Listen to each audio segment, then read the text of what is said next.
Max, what are we reviewing today? We got the Latino USA, a cartoon history book by Ilan Stavans, illustrated by Lalo Alcaraz. Hopefully, I'm getting those vaguely correct. So, what do we got here? A super ambitious, really interesting book that goes over hundreds of years of history around Latino culture. So many different countries are mentioned in this book. It really is um, pretty epic in its scope, but primarily I would say it's focusing on Spain, Mexico, Puerto Rico, Cuba, the United States, not surprisingly. Those were the main ones I listed here.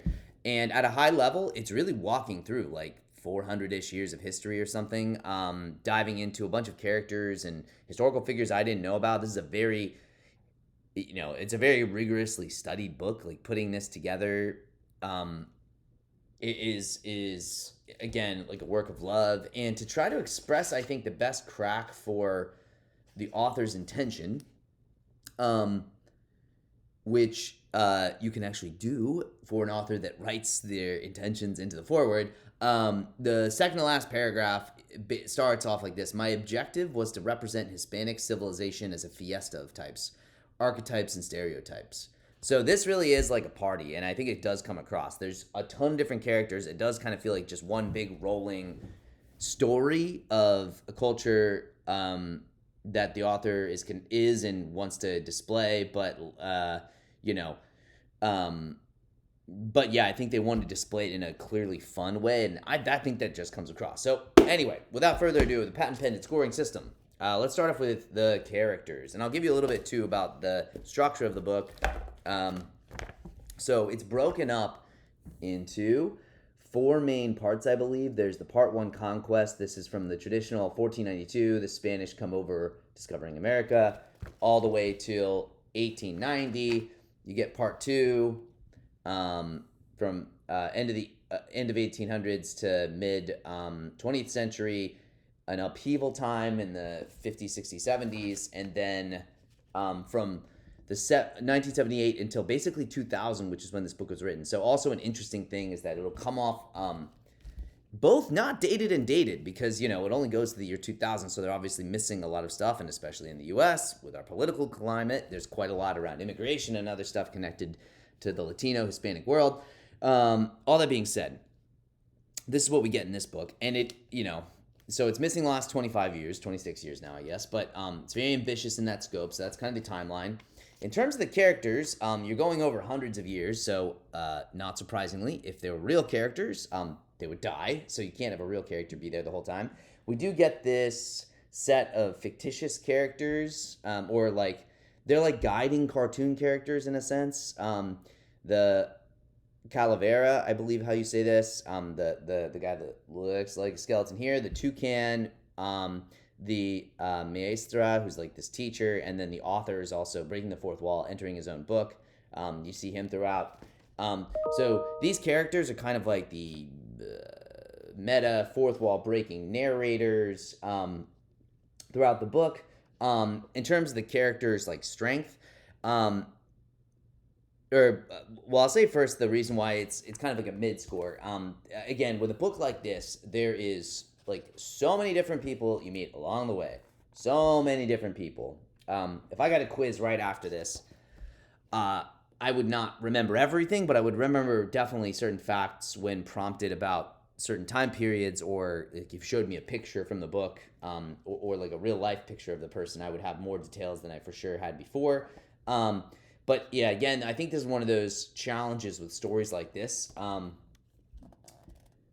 You're covering hundreds of years, and I think because it's like a fiesta, maybe part of a party by, again, structure, intrinsic design, is that you can't your human brain in the course of a party can't remember every conversation, every detail. Like you're gonna remember or retain like 15% of it. So I would say, in terms of the characters, you don't get that clear through line, like 3 to 5, maybe 8 characters that all are very distinct, easily rememberable, distinct storylines, kind of depth. Like this is more of a, yeah, it's doing what it says it's going to do. It's giving you a history again of like a massive group of people internationally over centuries. So it does a surface level job because that's all it can do most of the time.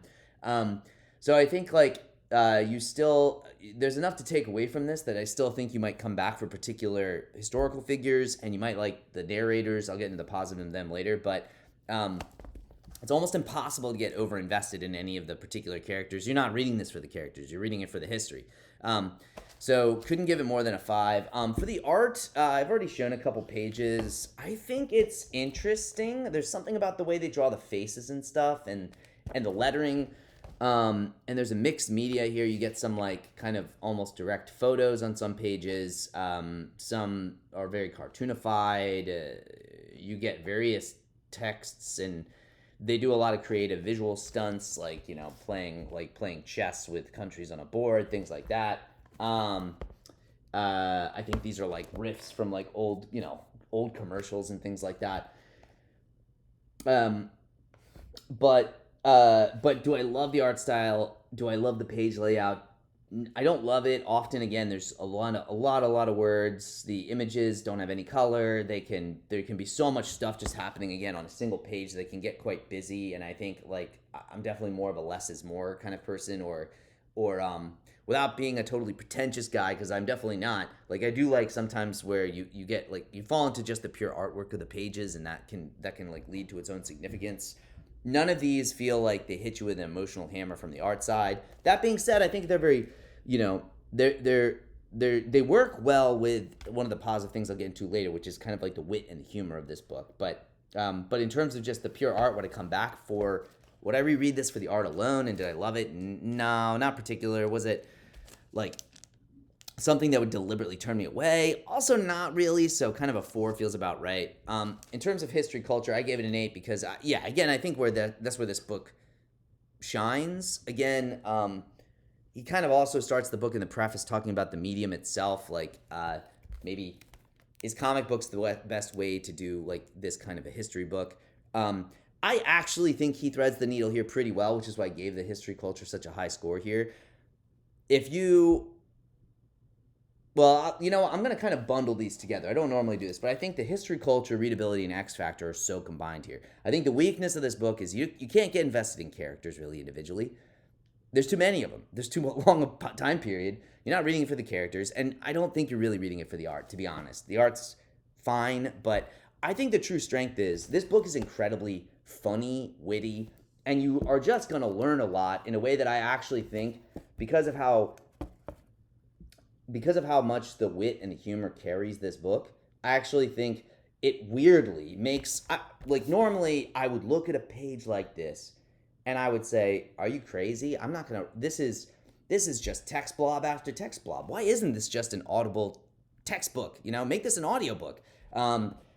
But there is so much wittiness that I think does come across kind of in the jokes the characters make in these pot-shoddy kind of ways that does serve the graphic novel form really well, that really carries it. And it's, in a lot of senses, nice and balanced too. Like at certain parts of the book, negative against religion. And other parts, very pro, like some real figures like in the Catholic Church I didn't know about, like Father Junipero Serra, who like established all of these mission projects basically in early California days. Like, I think you really get a wide scope. They'll be critical of religion, critical of certain countries, but they'll also boost up people that did great things. So I think, again, there's kind of this combo factor of the history, the culture, and the readability. Normally, again, books like this with so much text, so many characters that you can't really invest, I would say, very unreadable.